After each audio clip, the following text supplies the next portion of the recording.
a common base of information for all of our participants today that are joining in this meeting, and hopefully answer as many questions as possible as a part of going through this presentation. Again, I want to take the opportunity to thank everybody for taking time this evening to be part of tonight's session. As you're aware, the district and the board has been engaged in the process in considering the sale of one of our properties, the district property of Glider. Years back, as you're probably aware, there's a process for school consolidation that took quite a bit of time to complete, and as a result of that process, both Glider and Minor were closed as part of that. And some of the historical pieces of information, I think, is important as we add context to that decision. Next slide, please. And so in front of you is the trend of enrollment for our district. At one time, even though you don't go back before 1995, but at one point, the district had approximately 15,000 students in the district.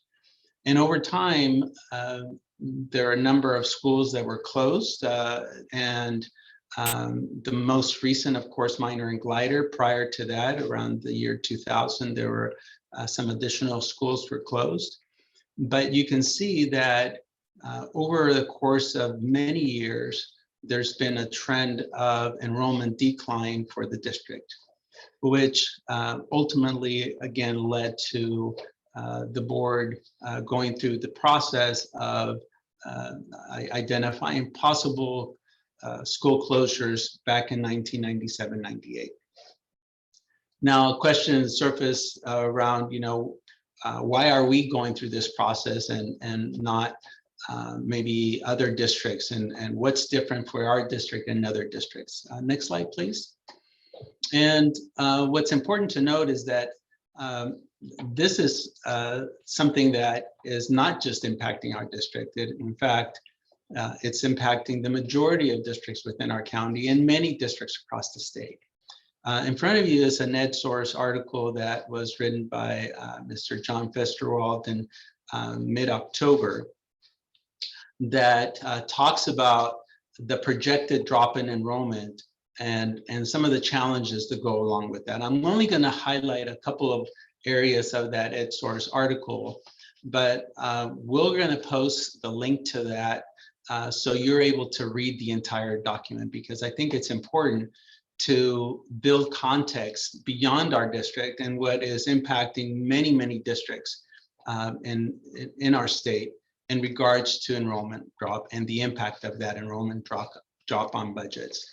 And as noted here, that the state forecasts about 11.4 fewer students by 2031. But you'll see as part of that story that decline continues to impact even currently many districts. Next slide.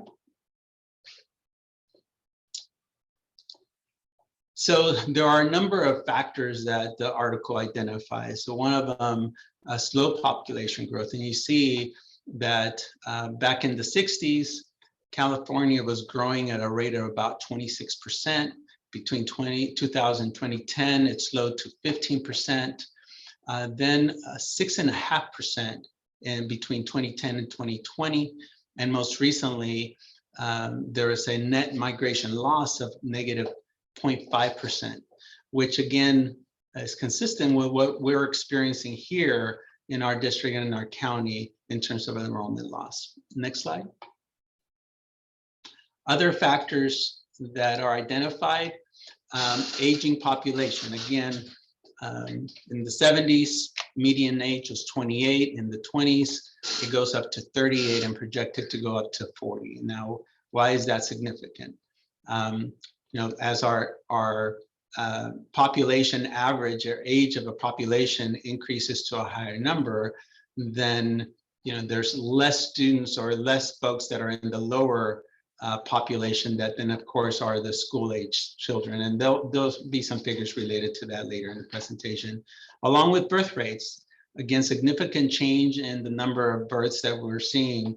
In the 50s, California was seeing 25 students per every 1,000 population, and currently it's down to 12. And to give you context to that, it was the lower in that 12 range in the 1930s during the Great Depression.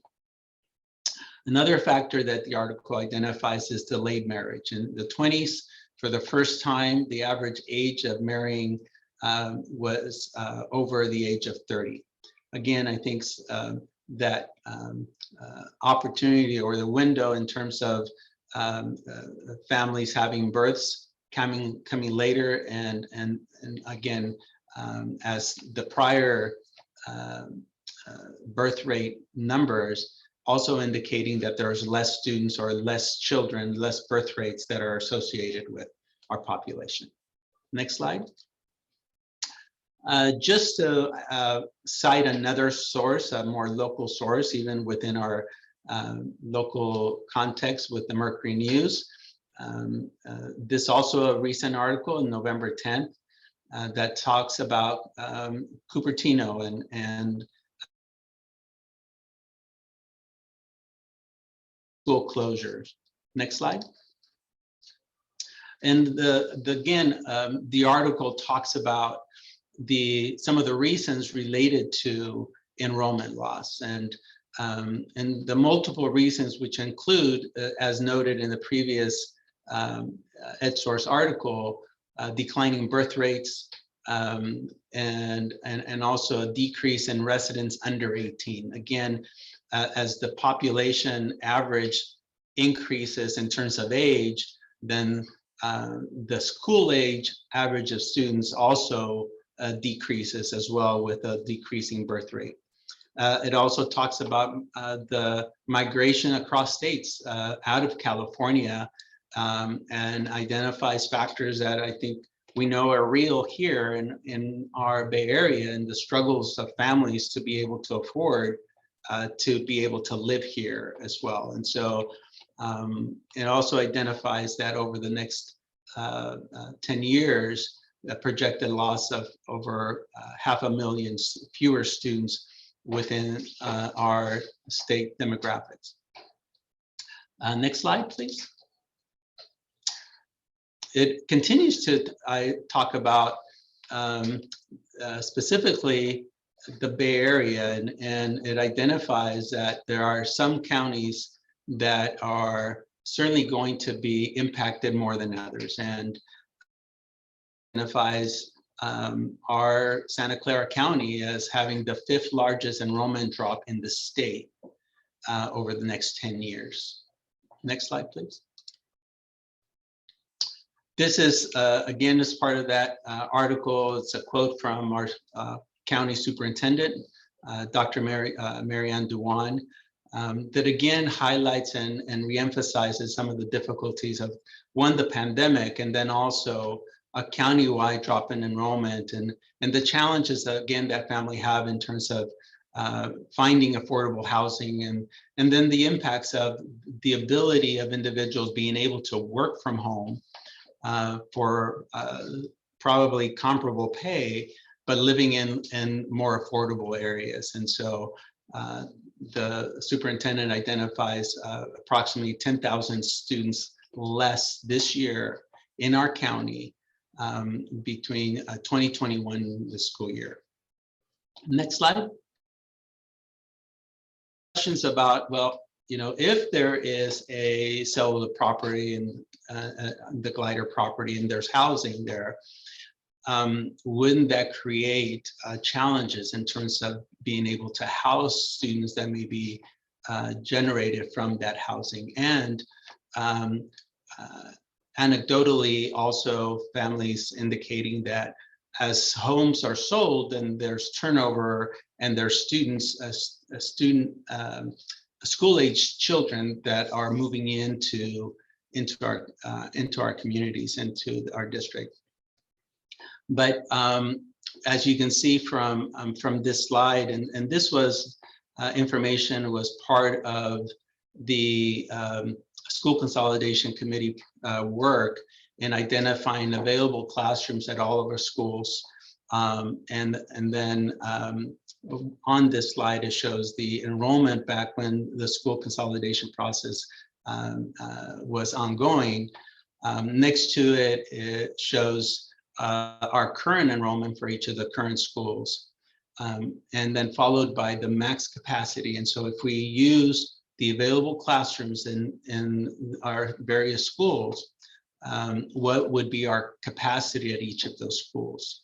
And then the last column shows the excess capacity. So as you know, Glider sits between Sakamoto and Taylor, and you can see the capacity within both of those schools to be able to take on any additional enrollment from our district. Now, I also want to remind ourselves that of the trend, the enrollment trend of our district, that hasn't seen, regretfully, any change in the trajectory of this enrollment trends.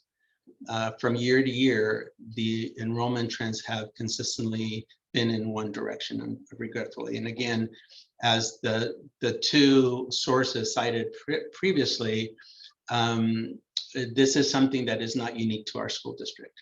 It's something that is impacting many of our neighbors across our county.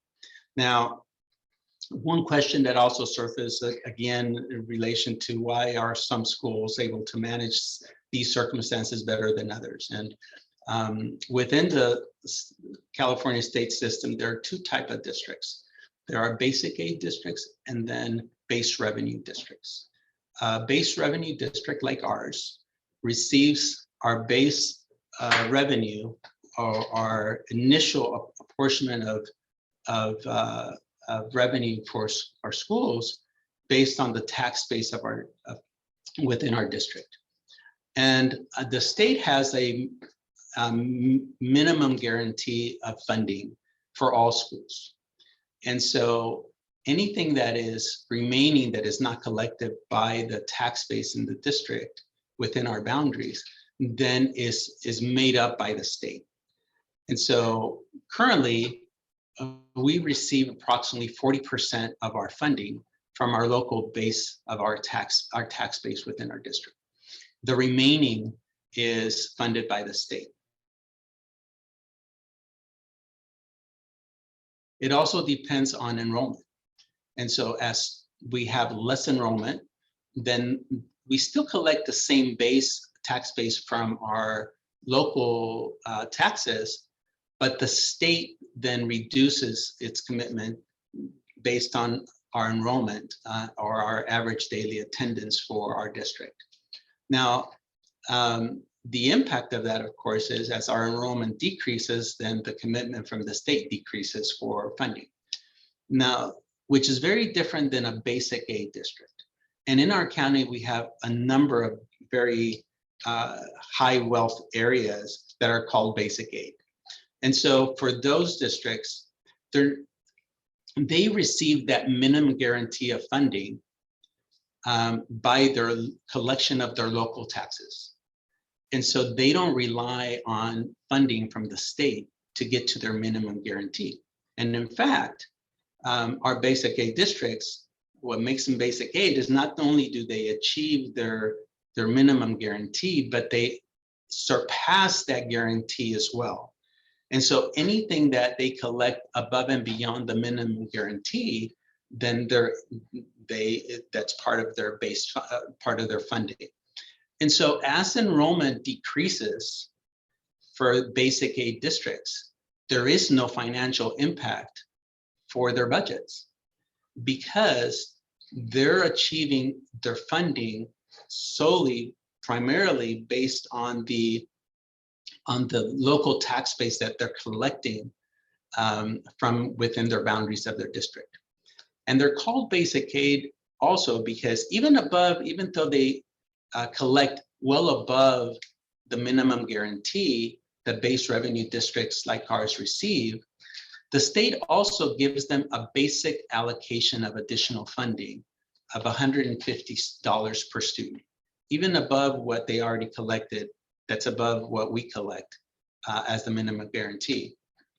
And in addition, they also receive any federal or additional state funding for special populations like English language learners, homeless foster youth, and low socioeconomically disadvantaged students. And so basic aid districts, because they're not impacted financially by enrollment loss, wouldn't have the same level of pressures that our district or district like ours have when there's an enrollment loss and there is a true impact to our budget because of that enrollment loss. Next slide. Excuse me. So what does that look like? What is the impact of that look like for our district? And this is something that is not an issue that is surfacing just now. You know, there's a question regarding why are we just hearing about this enrollment loss now?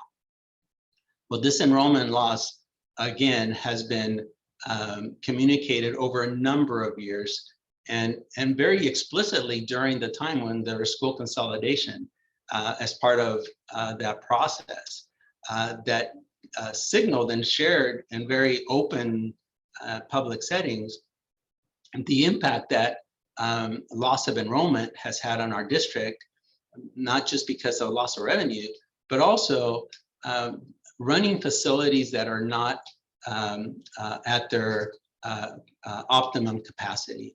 And so the fewer students that are at a school site, then the overhead for, because we're collecting revenue from the base of those students attending the school, the less students we have, then the more overhead there is for the district to absorb in terms of running those facilities.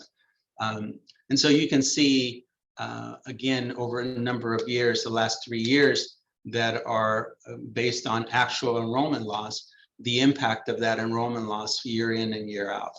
Now, through the pandemic, there was some temporary relief for school districts that are experiencing loss of enrollment.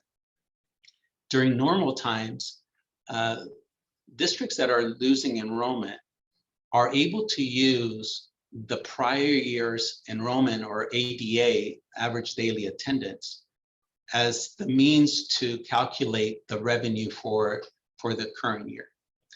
And because prior year's enrollment and ADA are going to be higher, again, because we're in a decline in enrollment trend, we're able to basically have 1 year of relief for that loss of enrollment. Now, during COVID, the state allowed for a greater amount of time and allowed a 2-year span of relief for school districts experiencing loss of enrollment because of the significant impacts that COVID has had on school districts and the additional expense of all the mitigations that have resulted as part of dealing with COVID. Now, that's good news. Certainly was good news for prior year and last and current year, but that exception runs out for next year. And so what that means is that for our budget next year, the full loss of enrollment and ADA, average daily attendance, for the prior 3 years are all hitting at one time this next year. And so if you can see for 2022-23, the projected enrollment loss that we have to build into our budget will be approximately 850 students less, and that will be reflected as revenue loss that you see there in the red following that column. And so those that enrollment loss, once we lose that enrollment, and again, recognizing the trend that we have, those kids don't come back. And so that enrollment, that cumulative impact is augmented year after year in terms of impact for a 3-year budget. Next slide, please. And so we started this process again going back to 2017-18, and this is kind of a way to organize some of the things that have occurred over the past 5 years. Next slide. And that first bullet talks about the school consolidation process. School closures began in 2017. There's a 38-member committee of parents, community members, principals, employee groups, and staff. And all of those meetings were held in public. And it ran from September, late September, all the way through, I believe, the end of February to complete that process. Next slide. That process was very visible, not just locally here, but in our local newspapers, and where they identify some of the meetings and the outreach and community involvement, not just for the actual meetings, because those meetings were led by a subcommittee of a board, 2 board members that facilitated the broader subcommittee. And myself and my exec team served as their information conduits of information that they requested and was presented to them. So all of the actual working session meetings were all public, as well as 3 community forums that were held with, as mentioned here, well over 1,000 attendees at those events. Next slide. So again, some of the information from the Mercury News acknowledges some of the challenges with the loss of enrollment, and some of the beyond the loss of enrollment, there are other factors that also created pressure for districts across the state, which included the new increases to fund the pensions for both the classified and also the certificated employees as well. And there'll be a bit more information on that later on. Next slide. And so on February 8th, 2018, the board ratified the closure of Glider and Minor. Next slide. Next slide. So then the board transitioned to evaluating options for that property. There is always consideration as part of the school consolidation process of 2 things. One, the savings that not having to operate the site would create for the district, which would include the administrative staff for that. So that includes the principal, custodians, secretaries, health clerks, library clerks. It doesn't include teachers or classified staff that are direct support to students, because as students shifted to other schools, then those personnel would also shift, but this is more administrative. And so it would create a savings for the administrative costs for the school, along with the other operational costs of operating the school, like lights, watering, all of those other maintenance factors for the school. And then the second part was consideration was looking for revenue generation opportunities for the properties, both for Glider and Minor. And so as part of that, the board, again, a subcommittee of the board, 2 board members, we help support in sending out an RFP, a request for proposals for support in real estate property advising. And there were a number of firms that submitted for that proposal. I believe there were 5. Those were interviewed by the subcommittee, and the subcommittee ultimately made a recommendation to the board for 3D Strategies, who has had a significant level of experience in this area, both with districts and other municipalities as well. And as part of their role was to provide information and options to the board in terms of disposition of the property that would best support the financial needs of the district. And originally, the attempt, both for minor and glider, was for leasing the property. And so that occurred shortly after the selection of 3D strategies.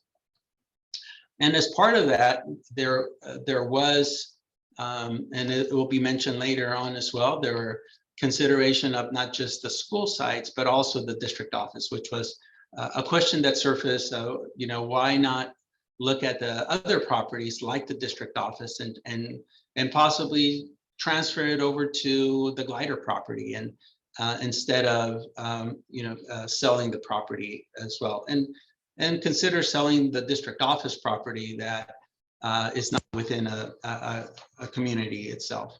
And so that was an option that was evaluated, and information was provided. Next slide, please. Next slide. Next slide. There we go. Was provided to the board and explored the option of possibly a mixed use for that property that did communication and with the owners of the adjacent property, which is VTA. And in evaluating that property, the zoning for that property is industrial park and transit employment center. And that designation is very clearly identified in a report that the city of San Jose also published that created some challenges for considering this as a possible viable option for development, particularly for any development that included housing. Next slide, please. Next slide. Okay, I already covered that. Next slide. So this was the report from the city, and I'm going to highlight two areas from that report. Next slide. The first, as part of that report, there are various recommendations, but one of the first recommendations talked about the retaining property that is currently zoned for existing industrial zoning in that area, which includes commercial use, R&D, research and development, technology, engineering, etc.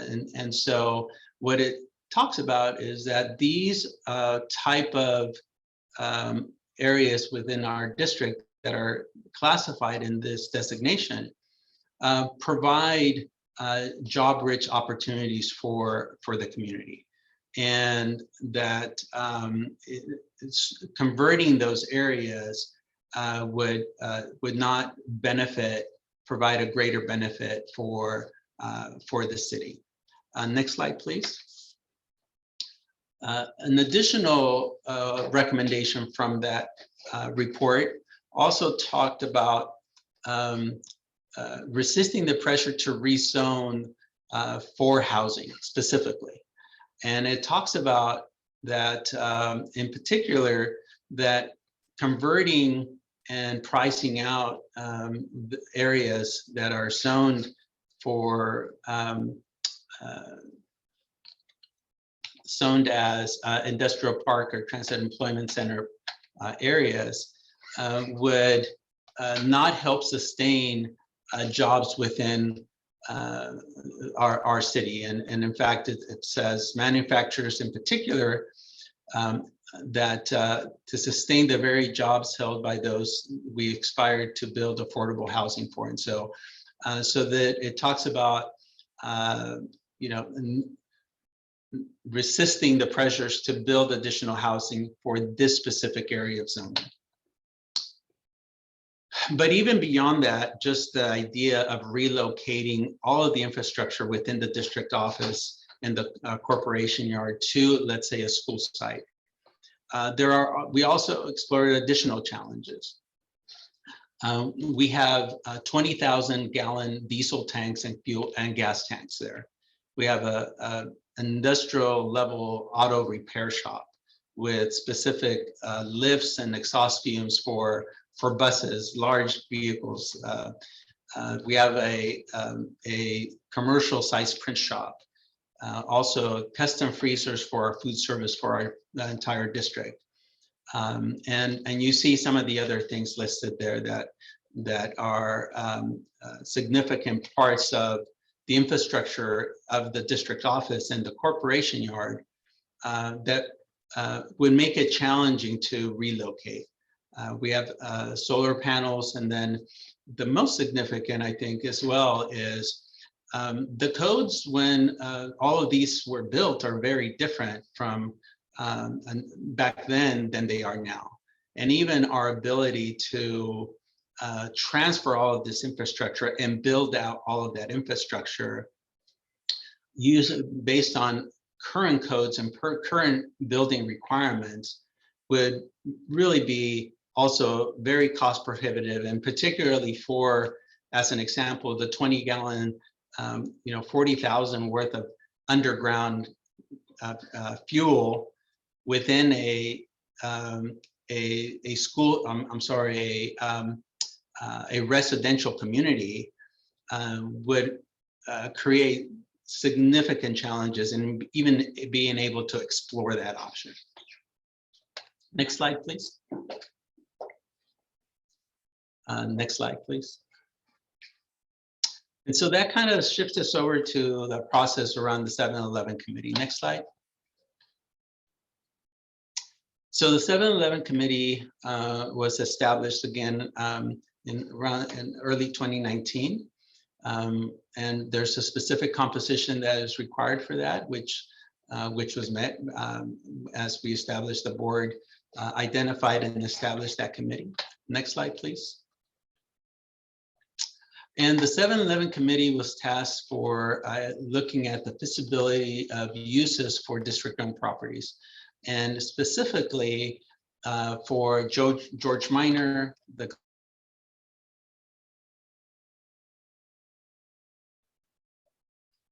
and part of the recommendations or encouragements was to look for uses that are complementary and that do not compete with the school district in regards to average daily attendance. And so as an example, a competing entity would be a charter school or a private school. We shared the trajectory of enrollment loss, and bringing in private schools or charter schools for that property would further exacerbate the enrollment challenge, and also the impact of that enrollment loss in terms of the fiscal impact of that as well. Next slide, please. They also encouraged that we look at our current leased properties and look for market rent to evaluate whether those were currently in market rate. Some of these leases go back considerable amount of time, back to some of the prior school closures. So back in prior to Glider Minor, back in 2000, 2001 or 2, some of those leases date back around that time that are being leased, and so which were multiple long-term lease agreements.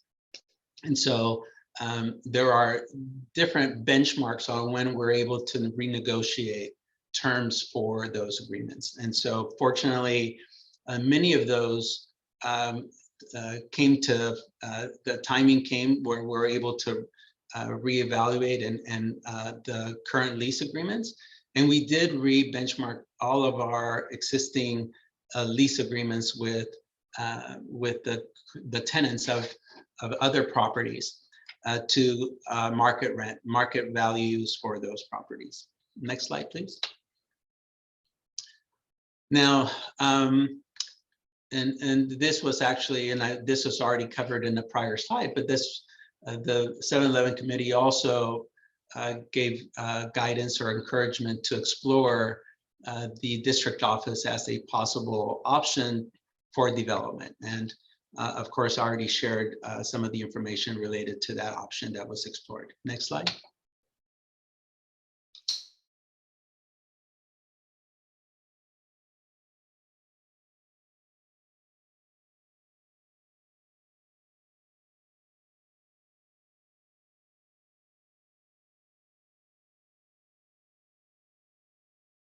Generation for generating options for the district. They also suggested that they explore the advantages of disadvantages of sale, exchange, and lease and partnerships and other things. And so while they encourage as a preference lease options, they also reference other options to be explored, and ultimately with the caveat of saying that the board should look strongly at options that provide the greatest fiscal benefit to the district. Next slide, please. Which then kind of after that process takes us to, next slide, please, to the surplus property process. Next slide, please. Next slide. And so once we started the surplus property process and the 7-Eleven committee process was completed, one of the initial steps that we have to take is to notice different public agencies of the availability of those properties. And so that was done, and I'll go into detail who those entities were. But as part of that process, we did not receive any interest for either of those properties from those agencies. And the requirement is that all required entities that were contacted, whether it be public district, public authority districts, other public agencies, or other political subdivision of public corporations of the state, federal government, or nonprofit, we were required to notice. Next slide, please. So here are some examples of where these notices went. They went out on September 14, 2020. And so there are different codes of requirements for those notices. You can see that the City of San Jose, City Parks and Rec, the Santa Clara County Parks and Recreation Department, County of Santa Clara, and those were offered, or there's a 60-day window for any interested entities to respond for possible consideration of use of that land. Additionally, there were notices sent to the State Resource Agency, California Department of General Services, the Regents of the University of California, and then also the state university system, as well as the Santa Clara County Housing Authority. Those entities had until May 28 to respond, and there were no responses for either of those notices. Next slide, please. Additionally, the city, next slide, please. The City of San Jose Planning Commission, the Santa Clara County Department of Planning and Development were noticed. Again, there's 60-day window or 40-day window to respond. There were no respondents to that as well. Next slide.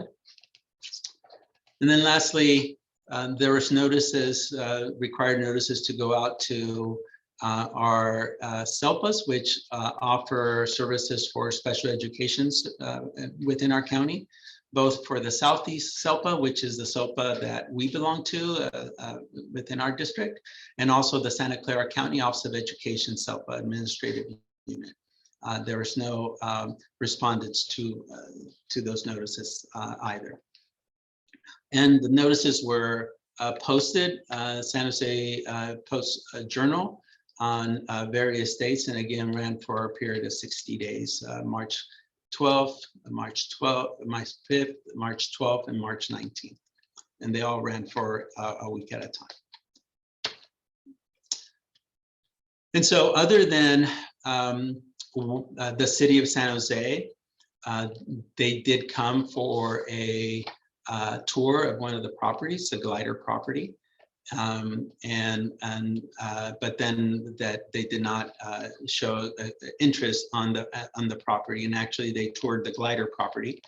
It was the City of San Jose Police Department that explored the site as a possible satellite training center, but they did not move forward with that option. Next slide, please. And next slide, please. Next slide. So then that once those notices were sent, then it pushed us over to the sending out a request for proposal for both the lease or sale of the property. Now, prior to that happening, the board passed a resolution based on legal counsel advice to request a waiver from the state. When you send out a request for proposals for bids for a property for public agencies, there's a requirement for if you're selling something, i.e. a property, then whoever is the highest bidder would be the recipient of that RFP, regardless of what the intent of use for that property will be. So i.e., for example, if as part of the RFP process, we received proposals from 3 or 4 entities, one of those entities is a private school and they have the highest bid, then the board has no option other than to accept that bid or not accept any of the bids. But it would restrict the board and the district from evaluating all bids and then making a decision on what would be in the best interest of the district. And so the board did submit a waiver to the state that would allow the district and the board to consider any of the offerings that are presented that would be in the best use for the district. And so the board passed, again, a resolution declaring the properties, both the minor and glider properties, with an intent to lease or to sell those properties. And so during the entire time that the properties were listed as initially at the onset of the school closure, there were no viable options for lease of the property until the latest RFP that I'm talking about right now. And the fair market value, just based on the property and the type of best use for that property, was approximately $2.50 to $3 per square foot for that property. Next slide, please. Okay, that was the net use. The next slide, please. And again, in order to select a user for the property that would be the best fit for the community, the board, and I mentioned this earlier, the board filed a waiver from the state that would allow the flexibility to evaluate any of the proposals that the board received and then make a decision about what would be in the best interest of both the district and the surrounding neighborhood and the district as well. Next slide.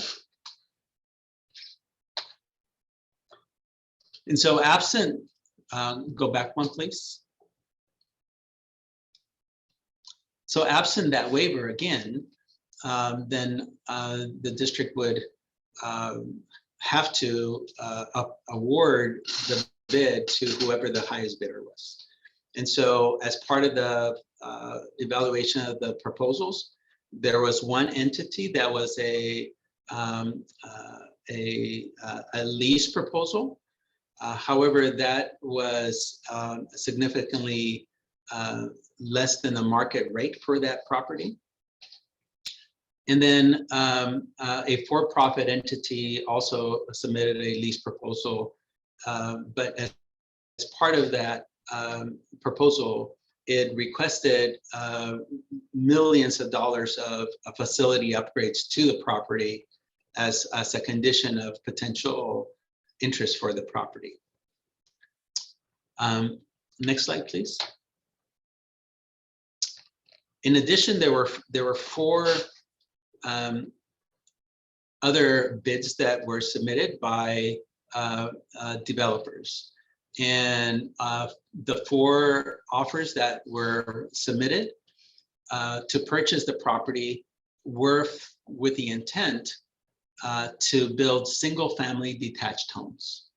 Again, I'll repeat that the intent of the developers that submitted as part of their requests or their submittal for the RFP, they were for development of single-family detached homes. Next slide. And so on July 17th, 2021, once the board received and viewed the proposals, then it had a period of time where they had to make a selection of a preferred entity to award that selection to one of those, either the 4 developers or the proposal that was a lease offering. And so the board on July 17th selected True Life Companies as the preferred developer to continue to explore the sale of the property. And so currently the district is negotiating terms and conditions for the contract with True Life. It's been an ongoing process to ensure that the elements of the contract also have elements that are important both to the district, to the board, as well as to the community. Because negotiations with a contract and are private and confidential, we're not able, of course, to disclose that, the terms of those conditions in terms of the agreement with the entity. But what we can say is that there are terms within the agreement that are respondent to some of the feedback that the community has provided to the board that appear to be significant and important to the glider community as a whole. Next slide, please. And so once the negotiation and the completion of the contract is finalized, then the board will consider at some point the contract as part of a future board meeting. Once that, and if that happens, then we will make sure that we notice our community on the date when the board will take or consider possible action on that item. Now, assuming that contract is approved, then it would begin a series of community engagement process with the glider community. That doesn't mean that the district is then completely out of the conversation. We continue to be partners with both the developer and the community in terms of working through that engagement process as it True Life finalizes the conceptual and the draft proposal for that development. And so as part of that, also assuming completion of that process, then it would be ultimately submitted to the city of San Jose. And then there are a number of additional requirements that the city has that it also includes public engagement for that process. In addition to environmental impact reports through CEQA, meeting with the Planning Commission and then also ultimately the City Council for possible consideration for approval. So next slide, please. So I want to kind of bring that back to some of the catalysts that has shifted and moved our board in considering this option. For approximately 2 years, there were really no viable options that that the district received that would provide a substantial impact in terms of revenue to the district that would help offset some of the challenges that are identified in this slide and the future projected loss of enrollment. Next slide, please. While there was some recent relief with funding from the state and federal government for COVID, and I'm sure all of us and all of you have heard about the significant investment for school district in this area. But we want to highlight that over all of those revenues are one-time funds.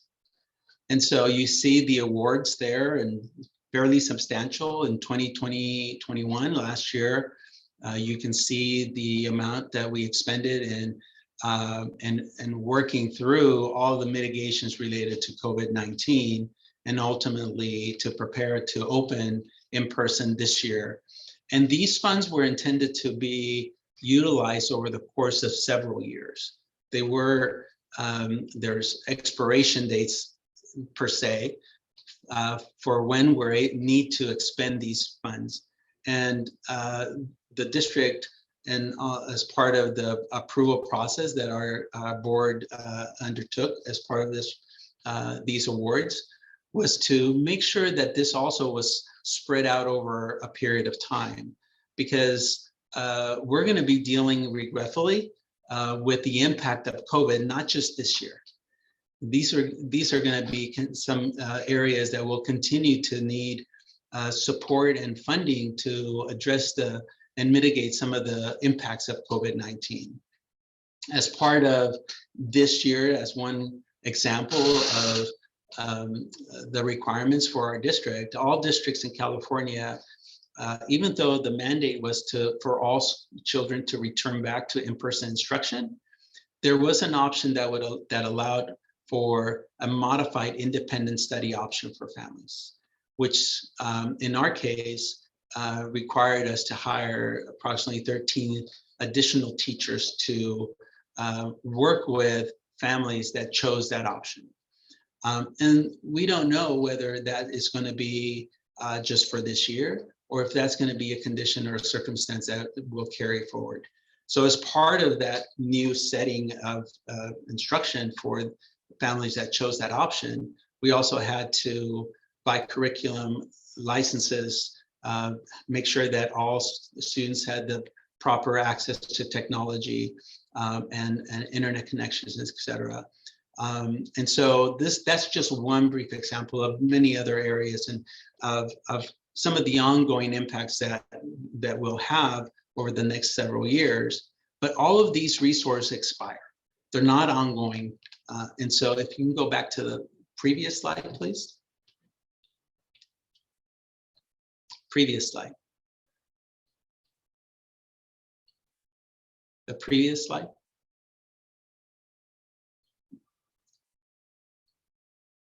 Well, back one more. Yes. So all of those one-time funds don't fill up these holes because these are ongoing loss of revenue. These are not one-time impacts to the district. Right? Next slide, please.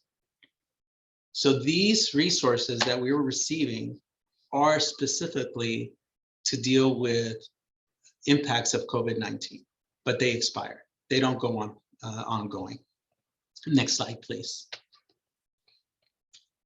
And so back in prior to the pandemic in 2020, 2021, because we continue to see experiencing a decline in enrollment. The board passed a resolution committing itself to make a reduction in the budget in 21-22 and 22-23 school years of a reduction of $6 million and $2 million, collectively $8 million, based on what we knew in 2020.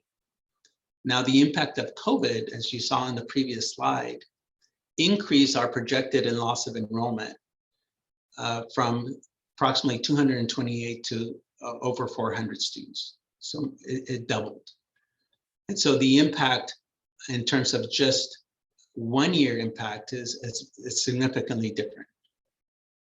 And so this resolution was intended to be implemented this year.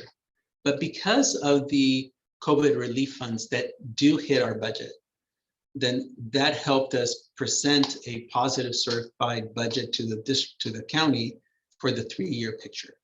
It didn't take away the impact of that prior loss of enrollment, because again, that's an ongoing loss of revenue based on the ongoing loss of that enrollment.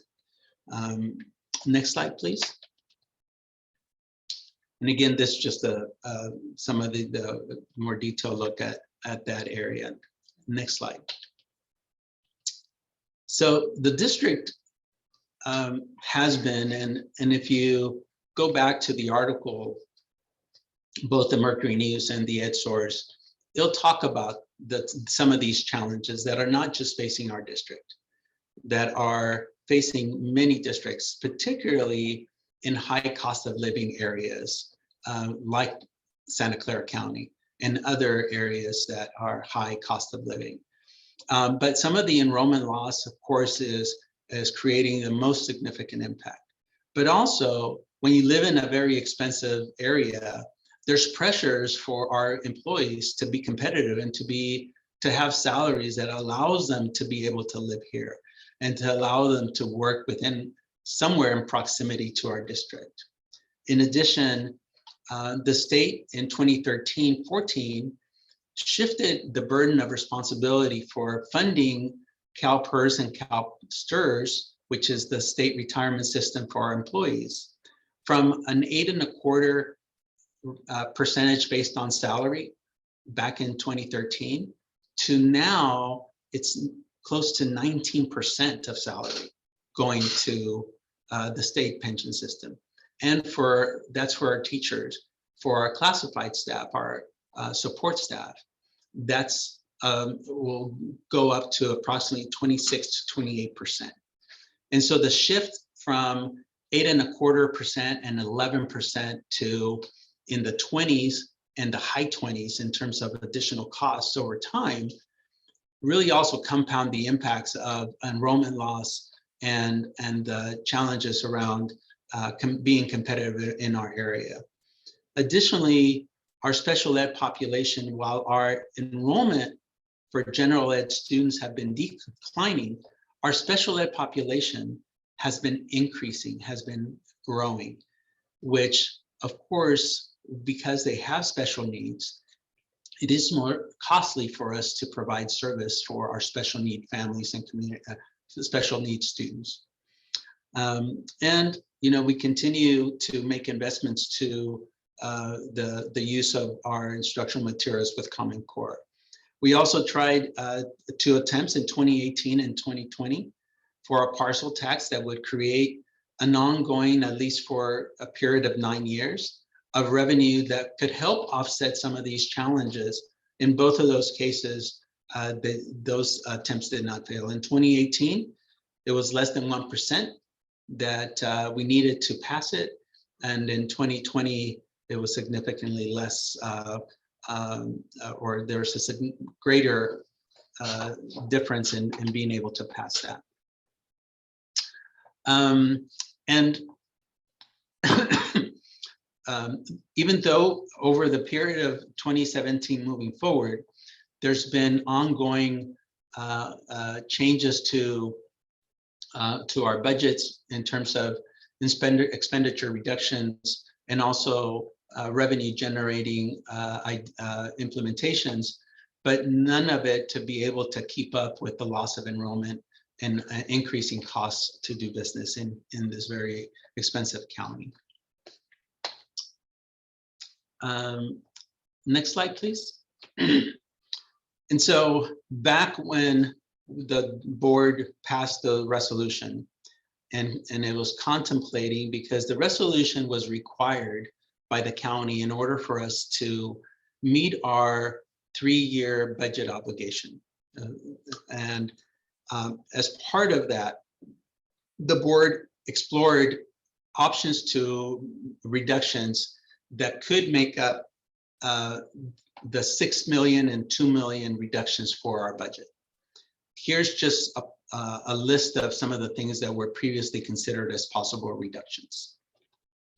And as you can see, this reflects predominantly impact to people and impact to programs and services for kids, whether it's visual and performing arts, or whether it's school counselors, or support for IT in our district, or coaches in our schools, our health clerks, our community liaisons, our attendance clerks, a number of things you see here that would create an impact to not just personnel, but ultimately to program services for students. And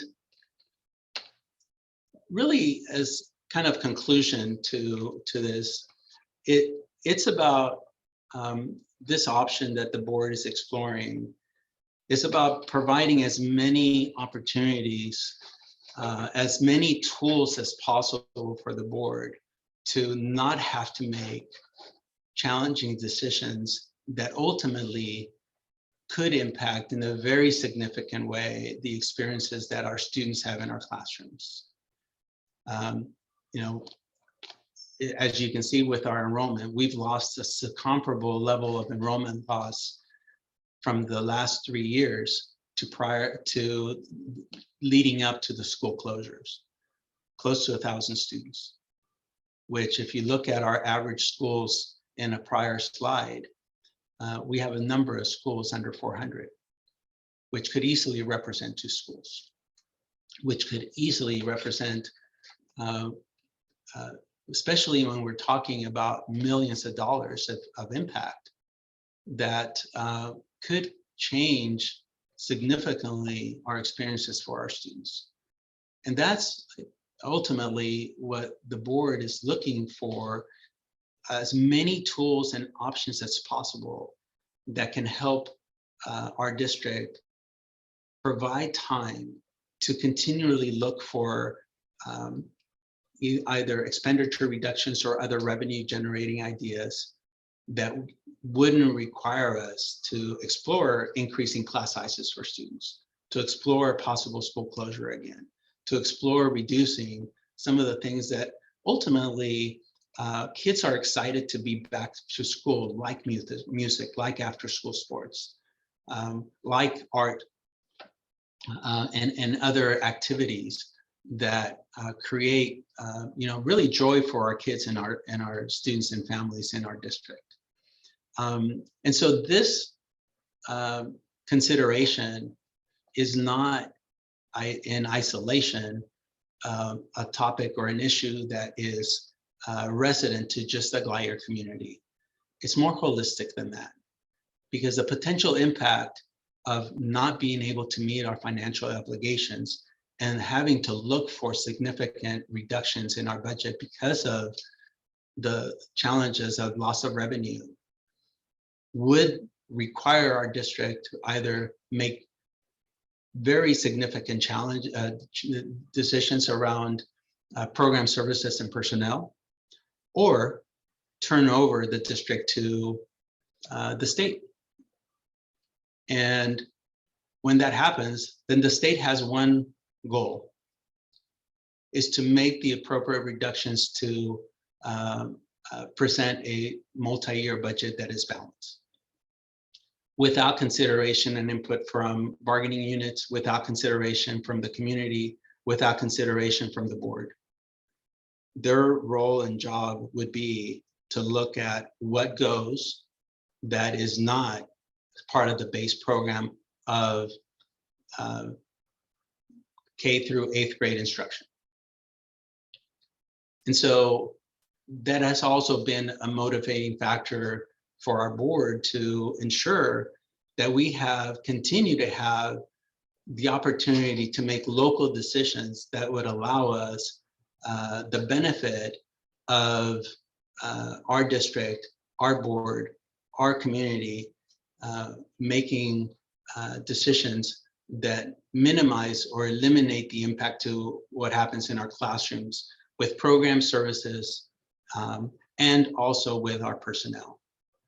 So it's not an issue of looking at one community as, and as important as our glider community is, it's about our entire district and our health of our entire district and our ability to do our very best to, with the resources that we have, to provide the very best for our students. Regretfully, and I say this sincerely with no disrespect intended, we are not a city that we can afford to provide park space for our community. That's not part of our core tenet of our work. That's part of the responsibility of the city to provide that.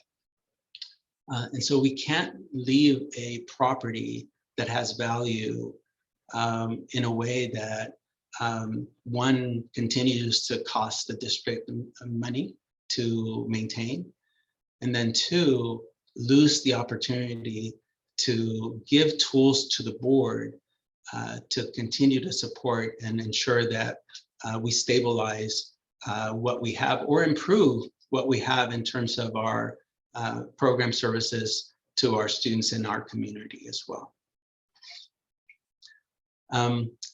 I again want to thank everybody for being here tonight.